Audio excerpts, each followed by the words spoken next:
ಈಗ ಆಮ್ ಆದ್ಮಿ ಪಕ್ಷದ ರಾಜ್ಯಾಧ್ಯಕ್ಷರಾಗಿ ಕೇಜ್ರಿವಾಲ್ ಅವರ ಸಿದ್ಧಾಂತ ಪಕ್ಷದ ವಿಚಾರವನ್ನು ಪ್ರಚಾರ ಮಾಡೋದ್ರ ಜೊತೆಗೆ ಇಲ್ಲಿ ಪಕ್ಷವನ್ನು ಪರ್ಯಾಯವಾಗಿ ಬೆಳೆಸಬೇಕು ಅನ್ನೋ ಆಸಕ್ತಿಯನ್ನು ಇಟ್ಕೊಂಡು ನೋಡೋರ್ ಕಣ್ಣಿಗೆ ಇನ್ನೂ ಕೂಡ ಚಿಕ್ಕದಾಗಿದೆ ನಮ್ಮ ಪಕ್ಷ, ಶಕ್ತಿ ಕಡಿಮೆನೂ ಇದೆ. ಕಾರಣ ಏನಂತಂದ್ರೆ ನಮ್ಮ ಮೂಲ ಉದ್ದೇಶವೇ ಭ್ರಷ್ಟರಹಿತ ಪಕ್ಷವಾಗಿರಬೇಕು, ಭ್ರಷ್ಟರಹಿತ ಸರ್ಕಾರ ವ್ಯವಸ್ಥೆ ಬರಬೇಕು ಮತ್ತು ಯಾವುದೇ ಕೋಮುವಾದವಿರಬಾರದು, ಜಾತ್ಯತೀತವಾಗಿರಬೇಕು, ಸರ್ವ ಜನರಿಗೂ ಸರ್ವ ರೀತಿಯಲ್ಲಿ ಸಮಪಾಲು ಸಿಗಬೇಕು ಅನ್ನೋದೇ ಮೂಲ ತತ್ವ. ನಮ್ಮಲ್ಲಿ ಬಡವರನ್ನ ಮೇಲೆ ಕೆತ್ತಬೇಕು, ಉಳ್ಳವರಿಗಿಂತ ಹೆಚ್ಚು ಸಮಾನವಾಗಿ.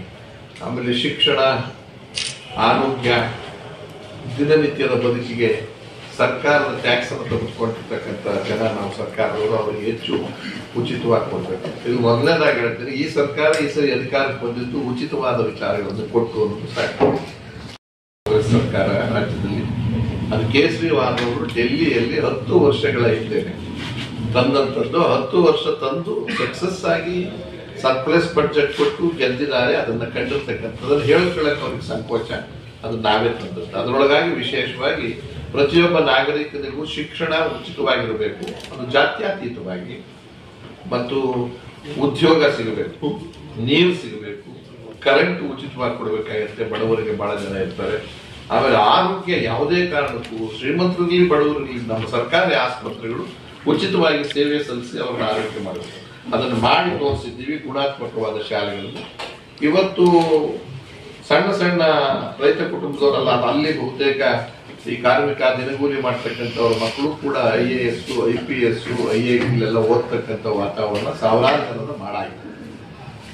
ಕೇಂದ್ರ ಸರ್ಕಾರದ ಹೊಟ್ಟೆವರಿ ಜಿದ್ದು ಸರ್ಕಾರದಿಂದ ಇದ್ದವರ ಮೇಲಕ್ಕೆ ಬರೋದು ಬೇಡ ಅನ್ನೋ ಕಾರಣಕ್ಕೆ ಅವರ ಮೇಲೆ ಆಪಾದನೆಗಳನ್ನು ಹೊರಿಸಿ ಈ ಸಾರಿ ಸಿಕ್ಕಾಪಟ್ಟೆ ದುಡ್ಡನ್ನು ಖರ್ಚು ಮಾಡಿ ಚುನಾವಣೆಯಲ್ಲಿ ಅಲ್ಲಿ ಸೋಲಿಸಿ ಪ್ರಯತ್ನ ಪಟ್ಟಿದ್ದಾರೆ. ಪಂಜಾಬ್ನಲ್ಲಿ ತಮಗೆ ಗೊತ್ತಿದೆ ಗೆದ್ದಿದ್ದು. ಇದು ಒಂದು ಸುಮ್ಮನೆ ಮಾಹಿತಿ ಬಂದಿದ್ದೇನೆಲ್ಲ ಅಧ್ಯಕ್ಷನಾಗಿ. ಅದೇ ರೀತಿಯಲ್ಲಿ ದಕ್ಷಿಣ ಭಾಗದಲ್ಲಿ ಕರ್ನಾಟಕದಲ್ಲಿ ಇದಕ್ಕೊಂದು ಜೀವ ಕೊಡಬೇಕು. ಪರ್ಯಾಯ ವ್ಯವಸ್ಥೆ 3 ಪಾರ್ಟಿ ಇತ್ತು ಇದುವರೆಗೂ ನಿಮಿತ್ ತಿಳಿದ ಹಾಗೆ. ಈಗ 3 ಪಾರ್ಟಿ ಇಲ್ಲ, 2 ಪಾರ್ಟಿ ಒಂದು ಸೇರಿ ಒಂದೇ ಪಾರ್ಟಿಯಾಗಿ.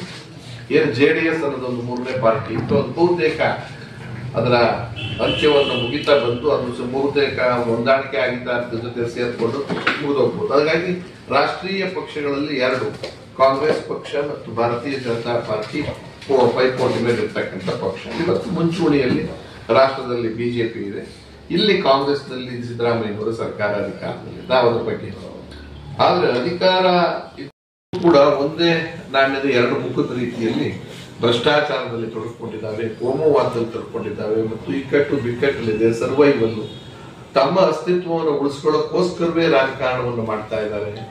ನಿಮ್ಗೆ ಆಶ್ಚರ್ಯ ಅಂದ್ರೆ ನಗರ ಪಾಲಿಕೆ, ಪಟ್ಟಣ ಪಾಲಿಕೆ, ಇದು ನಗರ ಪಾಲಿಕೆ, ಆಮೇಲೆ ಜಿಲ್ಲಾ ಪಂಚಾಯತ್, ತಾಲೂಕ್ ಪಂಚಾಯತ್ ಚುನಾವಣೆ 4-5 ವರ್ಷ ಆದ್ರೂ ಮಾಡಿಲ್ಲ ಅಂದಾಗ ಈ ವ್ಯವಸ್ಥೆಯ ಬಗ್ಗೆ ಒಂದು ಕಣ್ಣಿಂದ ತಾವು ಡೆಮೋಕ್ರಸಿ 3 ಸೈಜ್ ಸಿಸ್ಟಮ್ ಬಂದಿದ್ದೆ ಅದಕ್ಕೋಸ್ಕರ. ಡಿಸೆಂಟ್ರಲೈಸೇಷನ್ ಆಫ್ ಪವರ್ಸ್, ವಿಕೇಂದ್ರೀಕರಣ, ಅಧಿಕಾರ ವಿಕೇಂದ್ರೀಕರಣ ಆಗಬೇಕು ಅನ್ನೋ ದೃಷ್ಟಿಯಿಂದ 3 ಬಂತು. ಗ್ರಾಮ ಪಂಚಾಯತಿ, ತಾಲೂಕ್ ಪಂಚಾಯತಿ ಮತ್ತು ಜಿಲ್ಲಾ ಪಂಚಾಯತಿ ಮತ್ತು ರಾಜ್ಯದಲ್ಲಿ ಮತ್ತು ಕೇಂದ್ರದಲ್ಲಿ ಆಗಿದೆ. ಸಂಪೂರ್ಣ ಸಾಯಿಸಿ ತಮ್ಮ ಹಿಡಿತಕ್ಕೆ ಗುಲಾಮಗಿರಿನಲ್ಲಿ ಅಧಿಕಾರಿಗಳಿಗೆ ಇಟ್ಕೊಂಡು ಡ್ಯೂಟಿ ಮಾಡ್ತಕ್ಕಂಥ ಸರ್ಕಾರಗಳ ಇವೆಲ್ಲವನ್ನು ಮನಸ್ಸಿನಲ್ಲಿ ಇಟ್ಕೊಂಡು ನಮ್ಮ ಜಿಲ್ಲೆಯಲ್ಲಿ ಬೆಳೆದು ಬಿಟ್ಟಿದ್ಯಾ ಅನ್ನೋ ಪ್ರಶ್ನೆ ಬಂದಾಗ ಒಪ್ಕೊಂತೀವಿ, ಇನ್ನೂ ಬೆಳೆದಿಲ್ಲ, ಬೆಳಿಬೇಕಾಗಿದೆ. ಅಲ್ಲಿ ಕೇಂದ್ರದಲ್ಲಿ ಡೆಲ್ಲಿ ಮತ್ತು ಪಂಜಾಬ್, ಈಗಾಗಲೇ ಗುಜರಾತ್ ನಲ್ಲಿ ಮೊನ್ನೆ ಬೈ ಎಲೆಕ್ಷನ್ ಆದಾಗ ಆಮ್ ಆದ್ಮಿ ಪಾರ್ಟಿ 4ರಲ್ಲಿ 2 ಸೀಟನ್ನ ನಾವೇ ಗೆಲ್ತಕ್ಕಂಥದ್ದು, ಒಂದು BJP, ಒಂದು ಕಾಂಗ್ರೆಸ್. ಮತ್ತೆ ಬೈ ಎಲೆಕ್ಷನ್ ಪಂಜಾಬ್ನಲ್ಲೂ ಕೂಡ ಗೆದ್ದಿದ್ದೀವಿ. ಅಲ್ಲಿ ಲೆಫ್ಟಿನೆಂಟ್ ಗವರ್ನರ್ಗೆ ಪವರ್ಸ್ ಕೊಟ್ಬಿಟ್ಟು ನಮ್ಮ ಸರ್ಕಾರವನ್ನ ಕತ್ತಿಸುವ ಕೆಲಸವನ್ನ ಮಾಡುದು. ಮತ್ತು ಈ ಕೇಂದ್ರ ಸರ್ಕಾರ ಎಲ್ಲಾ ಸ್ವಾಯತ್ತತೆ ಸಂಸ್ಥೆಗಳು ಯಾವ್ದಿದ್ದಾವೆ, ಇನ್ವೆಸ್ಟಿಗೇಷನ್ ಡಿಪಾರ್ಟ್ಮೆಂಟ್, ಅದು ರಾಯ್ ಇರ್ಬೋದು, CBI ಇರ್ಬೋದು, ED ಇರ್ಬೋದು, ಎಲ್ಲವನ್ನು ತಮ್ಮ ಗುಲಾಮಗಿರಿಯಲ್ಲಿ ಇಟ್ಕೊಂಡು ಸುಪ್ರೀಂ ಕೋರ್ಟ್ ಹೆಚ್ಚಿಗೆ ಏನಕ್ಕಿದೆ ನೀವೀಗ ಅಧಿಕಾರ ಮಾಡ್ತಾ ಇದ್ದೀರಾ, ಕೇಂದ್ರ ಸರ್ಕಾರದ ಗುಲಾಮರಾಗಿದ್ದೀರಾ ಅನ್ನೋ ತರದಲ್ಲಿ ಬೈತಕ್ಕಂಥ ಪರಿಸ್ಥಿತಿ. ಇದು ಒಟ್ಟು ರಾಷ್ಟ್ರ ಮತ್ತು ರಾಜ್ಯದ ಚಿಂತನೆ.